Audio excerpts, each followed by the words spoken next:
So the Sooners have a special visitor this weekend? Did some random defensive lineman decide to pull up into Norman?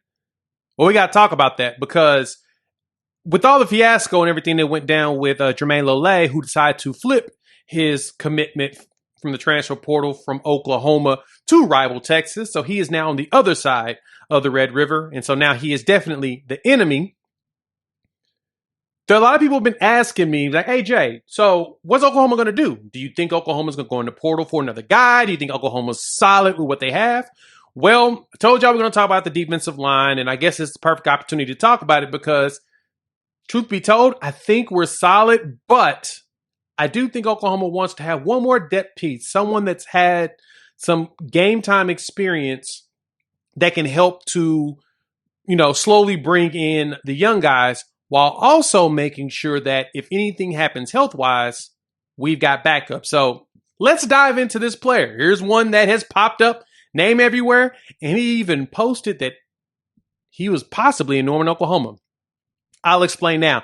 Before we do that, welcome to Unfair Sports. I'm your host, Jay. Thank y'all for pulling up to the channel. You know what it is. We're here talking OU football, SEC, and college football, having a blast doing it. So let's dive into this. Brandon Lane, defensive tackle out of Stephen F. Austin, that hit the portal back in April, about April 14th. He became available, and he had a swarm of schools hit him up. Let me just show you the list real quick.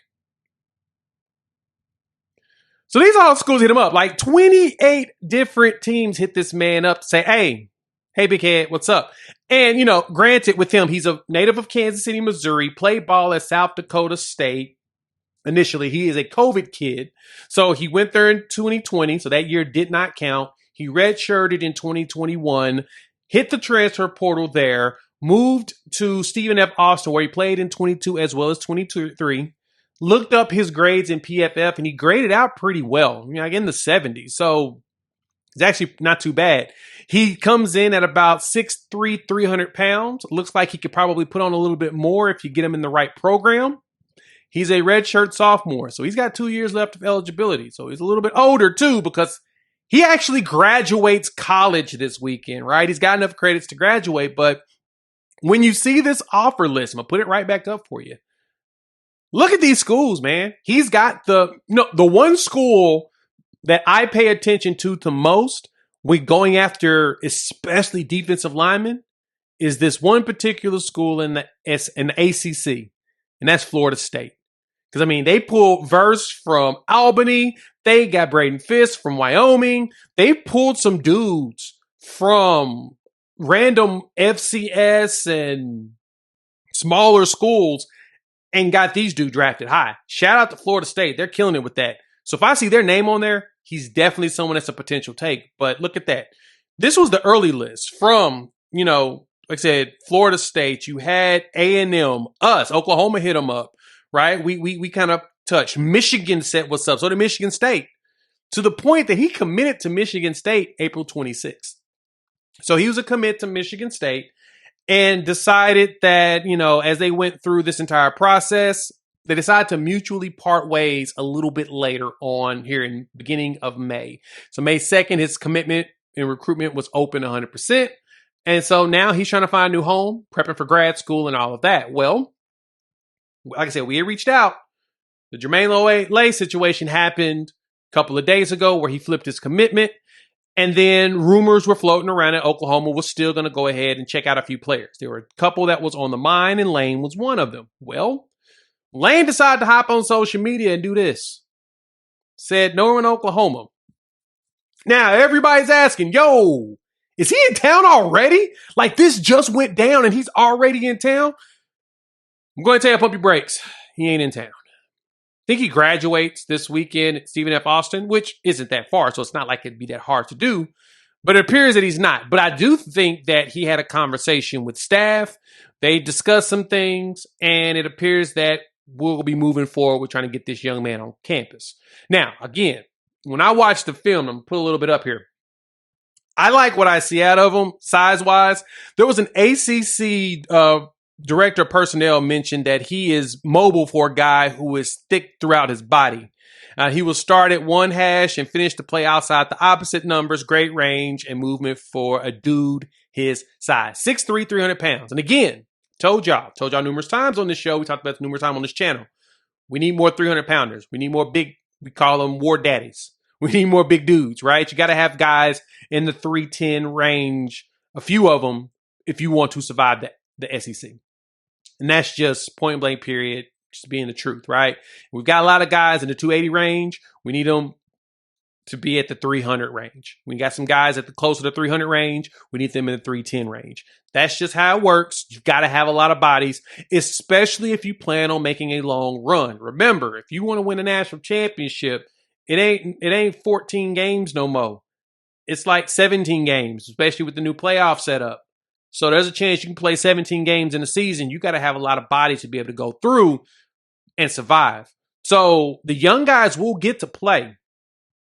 You're still going to need to have the older guys prepared because you need that veteran experience to go along with the young guys, mix them together so they can teach each other, right? So this is not an indictment on the room and saying that, oh, we don't believe in the young guys. They're young. They're going to play, but you want to make sure that you're not playing them 300 and 400 snaps if you don't have to too early.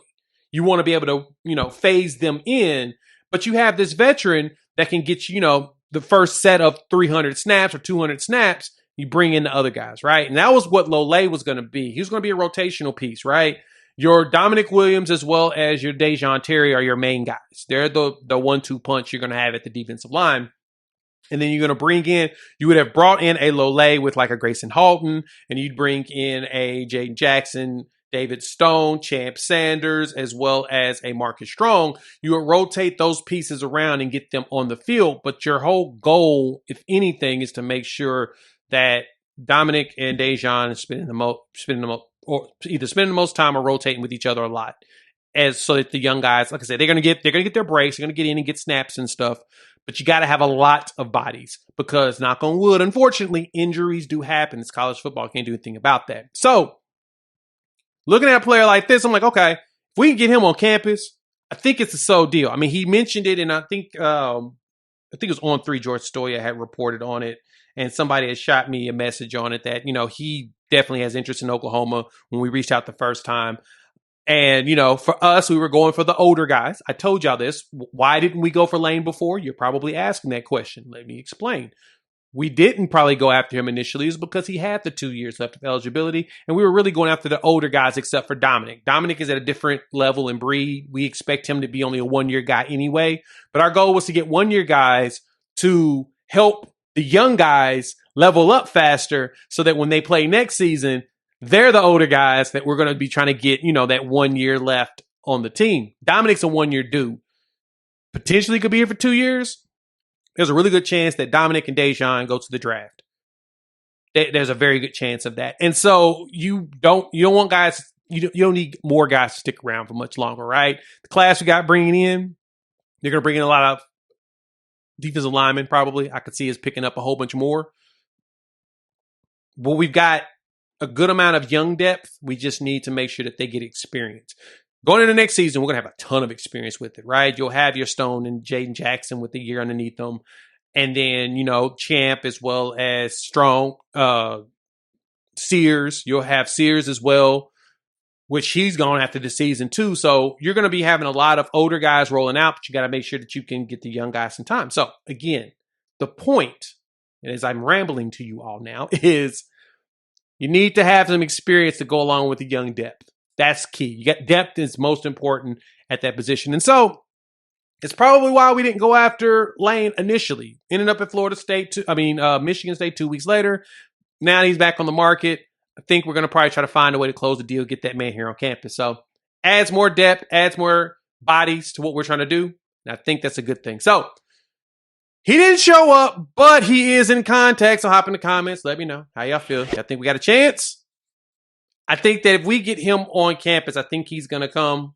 We've already seen Dominic Williams on campus. Again, he posted a tweet saying that he's home. So we're safe and sound when it comes to him. If you made it this far, like the content, please hit that like button. If you're new to the channel, subscribe. Love for y'all to join this family, man. Go ahead and help your boy get up to 15,000. Our goal is 20,000 by the time the season starts. probably is a very stretch goal, but you know, if I keep dropping more content and keep giving me all this info, we might get lucky. So, all right. We'll have some more videos coming out next week. We'll talk positions again. It's time to go ahead and do a post-spring, post-check. See what these rosters look like. So, but to hold you off, here's some videos around spring game. And we'll talk soon. Peace.